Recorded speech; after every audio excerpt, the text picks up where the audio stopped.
ओम नमः शिवाय। हर हर महादेव। सभी दर्शकों को नमस्कार। आज मैं आपको अपने YouTube के माध्यम से तथा फेसबुक के माध्यम से आपको बताने जा रहा हूँ कुंडली के द्वारा किस प्रकार हमें रत्न धारण करना चाहिए। पिछली वीडियो मैंने आपको बताया था राशि के आधार पर जिन लोगों की कुंडली नहीं होती उनको राशि के आधार पर रत्न धारण करना चाहिए, परंतु अगर जिसकी कुंडली वर्तमान में है उन्हें अपनी कुंडली दिखाकर ही राशि रत्न पहनने चाहिए।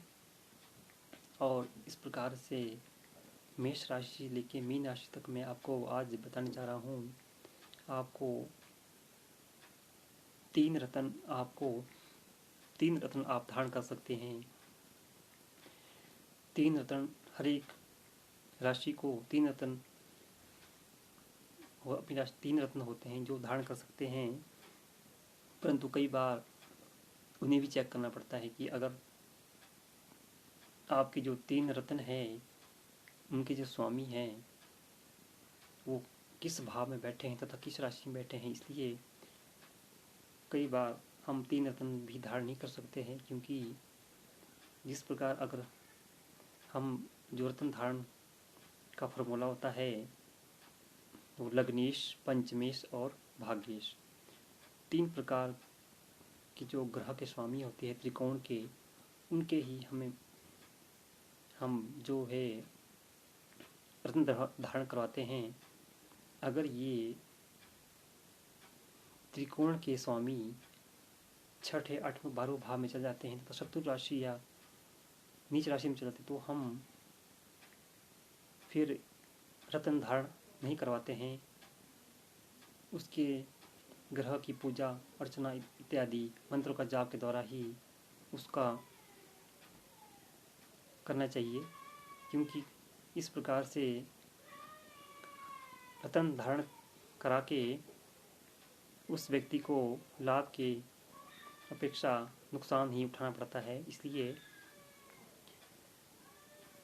हमें ये भी बहुत ही चेक करना बहुत ज़रूरी होती है। कई बार कई ज्योतिषी मैं बताना चाहता हूँ कि वे रत्न धारण करा देते हैं और वर्तमान में जो दशा चल रही होती है उस आधार पे उसको रत्न धारण करवाया जाता है। इस प्रकार से उसको कोई लाभ नहीं होता है और उल्टे उसका परेशानी तथा उसका जो रत्न है वो गुम हो जाता है या उसको लाभ नहीं मिल पाता है जिस तरह से मिलना चाहिए।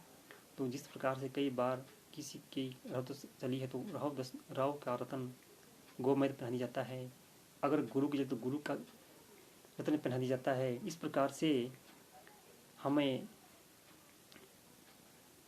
सभी मेष लगन से मीन लगन की जो कुंडलियाँ होती है 12 लगन की राशियों की, सभी का अपना एक परमानेंट जो है स्टोन होता है जो आजीवन होता है, जिसको हम आजीवन पहन सकते हैं।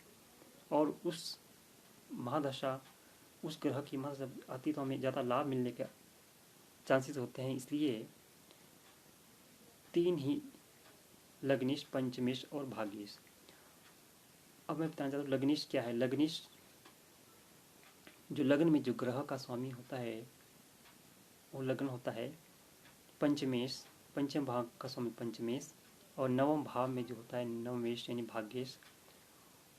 सभी के लिए एक ही फॉर्मूला चलता है। इस आधार पर हम अगर किसी व्यक्ति का लगन कमज़ोर है, यानी वो उसके व्यक्ति के अंदर आत्मविश्वास की कमी है, कॉन्फिडेंस नहीं है, तो उसे उसके लगन को स्ट्रॉन्ग बनाया जाता है, उस लगन के ग्रह को स्ट्रॉन्ग किया जाता है और लगन के आधार पर उसको रत्न धारण करवाया जाता है। और अगर फिर आता है पंचमेश। अगर किसी का पंचम भाव कमज़ोर है,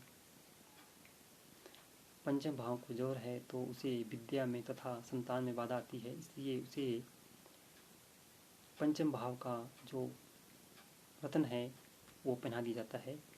उसके बाद आता है भाग्येश यानी नवमेश, भाग्येश को कहते हैं।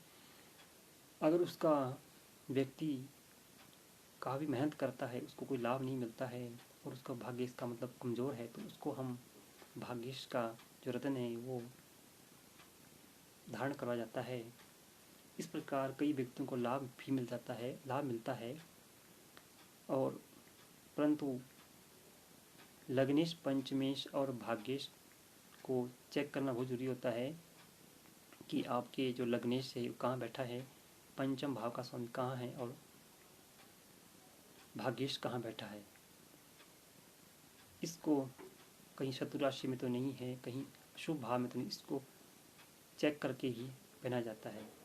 इस प्रकार से हम बताना जा रहा हूँ मैं मेष राशि की मीन राशि तक। मेष राशि वालों के लिए मंगल लग्नेश होता है, पंचमेश सूर्य होता है और भाग्येश गुरु होता है। इसलिए हम मंगल, सूर्य और गुरु का रत्न पहनाते हैं। मंगल के लिए मूंगा, पंचम भाव सूर्य का स्वामी होता है तो उसे माणिक्य पहनाता है और भाग्येश गुरु बनता है तो पुखराज पहनाया जाता है। उसी प्रकार वृक्ष लगन के जो जातक होते हैं उनके जो स्वामी शुक्र होता है, लग्नेश शुक्र होता है, पंचमेश बुध होता है और भाग्येश शनि होता है। इस आधार पे हम शुक्र का रतन, बुध का रतन और शनि का रतन पहनाया जाता है। तथा मिथुन लगन वाले जातक के लिए बुध लग्नेश होता है, शुक्र पंचमेश होता है और भाग्येश शनि होता है। तो इस प्रकार से हम स्टोन को धारण करवाने की सलाह दी जाती है। कर्क लगन वालों को चंद्रमा लग्नेश होता है, पंचमेश मंगल होता है और भाग्येश गुरु होता है। इसी प्रकार कन्या लगन वाले को बुध लग्नेश होता है, पंचमेश शनि होता है और शुक्र भाग्येश होता है। तुला लगन वाले के लिए लग्नेश शुक्र होता है, पंचमेश शनि होता है और भाग्येश बुध होता है। इस आधार पे हम उसको पहनाया जाता है रत्न। वृश्चिक राशि वालों के लिए मंगल लग्नेश होता है, गुरु पंचमेश होता है और भाग्येश चंद्र होता है। धनु लगन वालों के लिए गुरु लग्नेश होता है, मंगल पंचमेश होता है और सूर्य जो है भाग्येश होता है। मकर राशि वालों के लिए शनि लग्नेश होता है, शुक्र पंचमेश होता है और बुध भाग्येश होता है। इसी प्रकार कुंभ लगन वालों के लिए शनि लग्नेश होता है, पंचम भाव का स्वामी बुध होता है और भाग्येश नवम भाव का स्वामी शुक्र होता है। मीन राशि वालों के लिए गुरु लग्नेश होता है, चंद्र पंचमेश होता है और मंगल भाग्येश होता है। इस प्रकार से हम इस आधार पे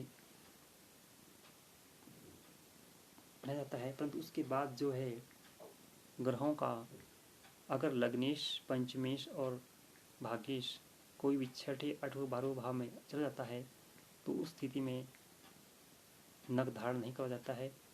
तथा शत्रु राशि में हो या नीच राशि में चला जाए तब भी उसका रतन धारण नहीं किया जाता है। कई बार कई ज्योतिषी